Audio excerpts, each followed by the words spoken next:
Alright, hey guys, what's up? This video is going to be about what is an aura. And I want to talk about the aura and the auric field so badly. I've been trying to make this video for like months. So basically the aura is your energetic body that is outside of this physical body. And it doesn't exist like it's not right on top of the body. It's literally right on top of the body. It's inside the body. Every single part of your body, every single cell emits this bioluminescent light that's kind of part of your aura. And the bioluminescent light that every single part of your cell emits, it quantifies and it creates this entire net web of an auric field that we talk about a lot. Your auric field is basically how intensely your soul is being translated from the etheric realm, where your soul exists, where your spirit exists, where, you know, what gives you life, like the reason that you're alive and the reason like you're here, that is in the etheric realm. Your physical vessel, your physical body is just a little transporting thing for you.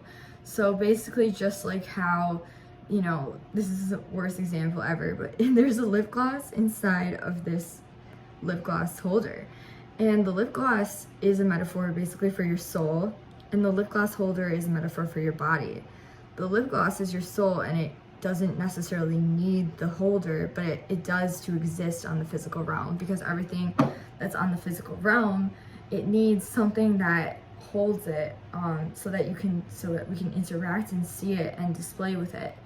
But your mind and your thoughts and the way that you think and the way that you have different ideas and you have different thoughts every single day, those things come to you from an etheric plane, and those things come into you like your brain is a radio receiver, and you're receiving that from the etheric realm.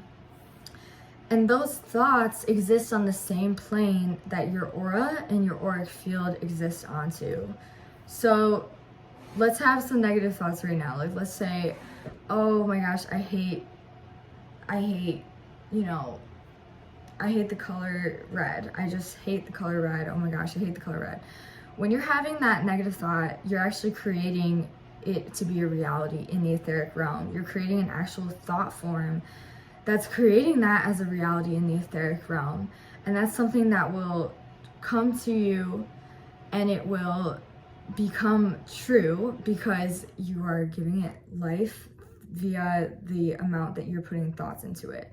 That's why people who have like repetitive thoughts and stuff like that, it can be so detrimental, because these thoughts are real and you really are kind of creating a real energy behind those thoughts. And the more that you think something, the more that it kind of becomes, you know, real on the etheric plane. Okay. So the aura and the auric field are just terms that are referring to the light body, and everybody has a light body. Some people have a light body that they're constantly nourishing with things that they want to do. So you might be constantly nourishing your light body because you are doing good things. You're doing good things for the planet. You're doing good things for your friends. You're doing good things for your family. You know, you're doing good things for yourself. You just feel good. You have good heart rate. You have pure intentions. All of that, that's going to feed that light body, and that's going to give you that universal light. And your aura will literally start to glow and vibrate way, way, way, way higher because of that. The highest vibrational aura is typically referred to as the rainbow aura, and that's because the color white has all the different refractions of all of light colors in it. Sorry, I don't really know the terms of light, but you get what I mean. Like, the color white, you know, refracts into a rainbow, and when you have an aura that's completely white, it has all those rainbow lights and stuff like that inside of it. When you have a aura that is darker than that, you don't have like a black aura. You have an aura that's devoid of light. So it's not necessarily like black or anything. It's just devoid of light. And the spirit is light. I don't know why I said it like that. The spirit is light. Okay, so the spirit is what's conducting, moving light into this reality from the metaphysical realms. everything in this reality is a slowed down, condensed version of light. So atoms and physical matter are really just condensed light, and that's proven by quantum physics. Like literally, quantum physics tells you that everything is biophotonic light. So the aura is referring to the people who can see the biophotonic light, and everybody can do that. It's just that we live in such a fast-paced society, and we don't really put any emphasis on developing these characteristics in people. So some people just don't know what it is that they're seeing. But if you've ever had a bad feeling about something or a situation, you are picking up on that biophotonic, bioluminescent light. There's some part of your consciousness or subconscious that's picking up on that bioluminescent light. It's giving you a signal. So the light, you know, that comes out of artificial light, like fluorescent lights and stuff, that's not the light that I'm talking about. Okay, I'm not talking about that. I'm talking about something that's called it's basically a dimensional light, and there's certain higher dimensional lights, and then there's certain lower dimensional lights. Okay, just like how a lot of religions talk about heaven and stuff like that as being on a higher plane than this realm is, there is light that is on a higher plane than this realm is, and it can't be shown on this realm because it's not in the visible spectrum of light. So there's a visible spectrum of light, right? It goes from like infrared to ultraviolet. Actually, ultraviolet, you can't see it. That's the invisible spectrum of light. But there is some light that's even higher than ultraviolet, okay? And that exists off of the visible spectrum of light. And that is the light that we all want to deal with when we are dealing with the aura, and when we're dealing with working with people's aura and moving in higher vibrational light into people's aura, because that light is conducive. It's better conducive. You know how if you have a light bulb and you put a lot of energy into it, you can break the light bulb, right? Because you're putting too much energy into the light bulb. Well, it's the same thing with your aura. You have to have an aura that has so much light in it that it's brighter and it's highly conductive. And the more conductive your aura is, the literal more powerful you are as a manifester in this world, and as just everything. Like, you're just going to be more powerful the more light that you put into your aura.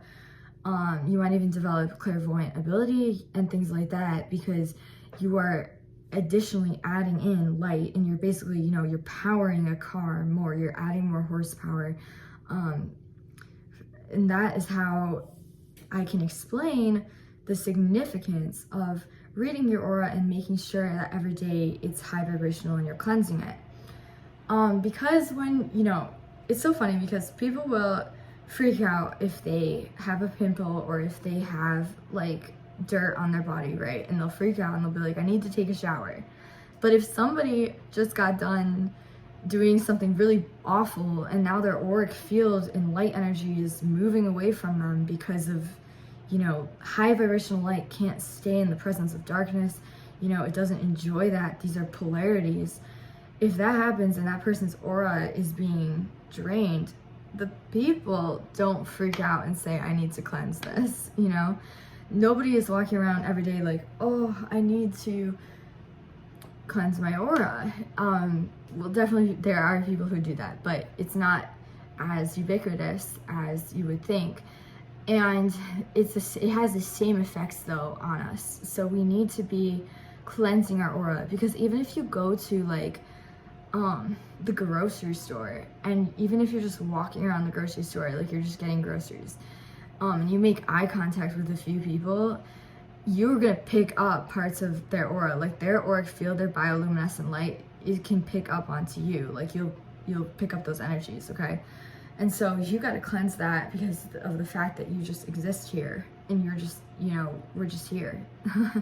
So the cleansing process allows for that lower smog energy to depart from you, and that allows for the aura to be a brighter light. And the brighter, sorry, my hair is just like, I don't know, like I love my hair, but I do love touching it way too much, and I know that like annoys some people on here. Okay, so if you are like cleansing the aura all the time, you're gonna allow for there to be a higher vibrational light coming into the aura, and your aura is just gonna be brighter, and you're just gonna have a way better time dealing with anything that is lower vibrational to you, because your light aura and your light body will not allow that to dismantle you, so to speak. You just have a higher protection when you have a stronger aura. Okay. Yeah, and it's really intense because your aura can be felt and seen from miles away. Typically, people's auras are like 50 feet in diameter. When you have somebody who is really, really, you know, intense and good at this, their aura can be thousands of feet in diameter. And that means that their thoughts, basically, and their willpower, so to speak, over what they want to see in reality is more seen by everyone else, and it's respected more. So basically, like, you're more powerful. You're able to do more things because you have a higher power. So again, if it's 50 feet in diameter, you know, like a circle like this, like that's that etheric aura, and it's really a thing, okay? And that that amount of energy that will house other spirits, like other, you know, guiding type of spirits, angelic spirits, things like that. And it can also be somewhat of a, let's just say that, okay, it can also be somewhat of a, I don't know how to say it, like,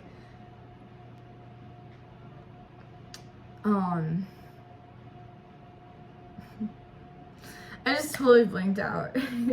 But basically, it can also look like a good place to stay for other entities that are attracted to your light aura. Okay, so certain entities are going to be very attracted to an aura, and it's kind of like a house. It's like a house that you don't want people breaking into unless they are high vibrational angelic beings. Okay, so you want your aura to be good enough where people, you know, these entities want to go into it, right? But you don't want to allow them in. And that's why when we do certain aura cleansing exercises, and when you are building up your aura, the light that you use to build up your aura will actually detract away from entities that want to come into it. So it's like a door, and it allows for entities not to be able to cross that door. So it allows for you to have protection, and you're able to be protected from any type of negative entity or negative thoughts, or somebody having the evil eye towards you, you know, anything like that. Like, when a lot of people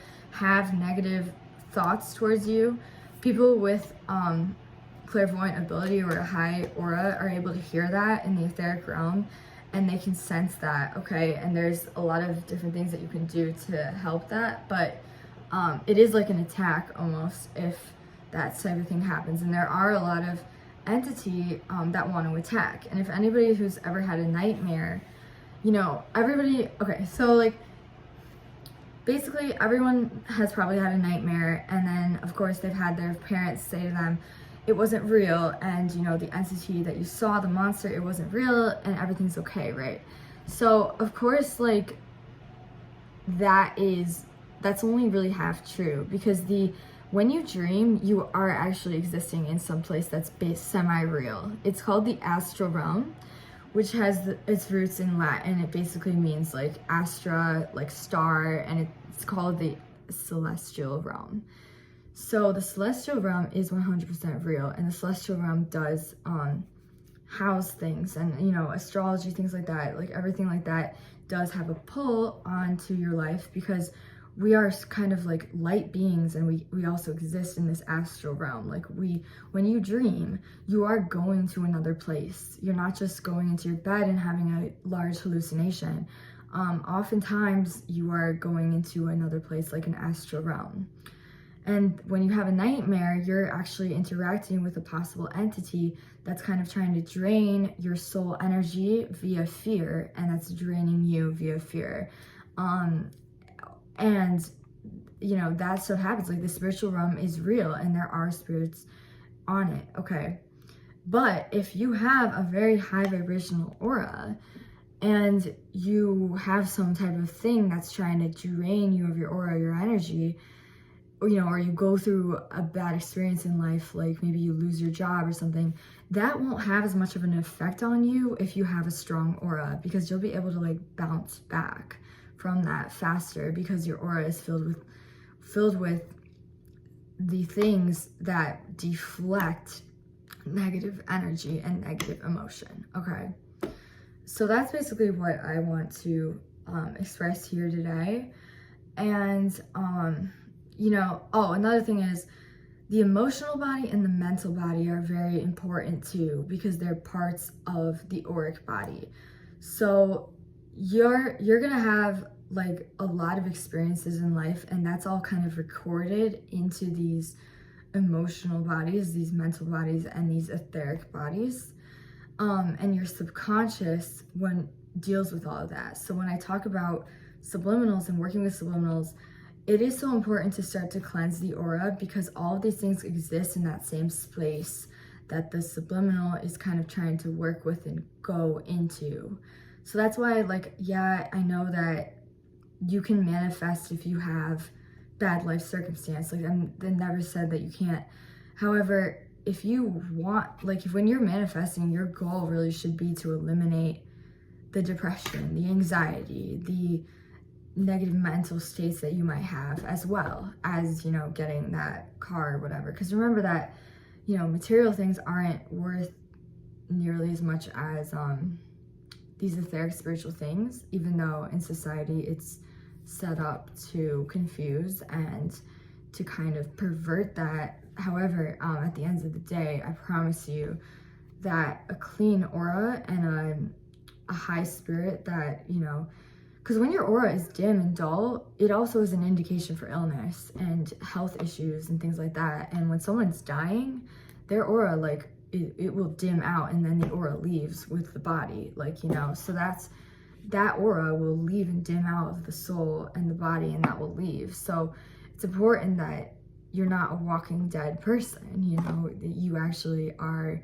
high vibrational, full of high vibrational light, and that you're working to constantly replenish and renew that light source within you if you do get into any circumstance that threatens it, okay? I'm trying to think of like what else I want to say. I can't really think of anything else that I want to say. But yeah, I will be making videos about exercises to clean the aura, and I will be doing that. And if you do want to stay tuned on this channel, then that would be really fun and exciting, because I will be doing auric cleansing rituals and things like that for you guys.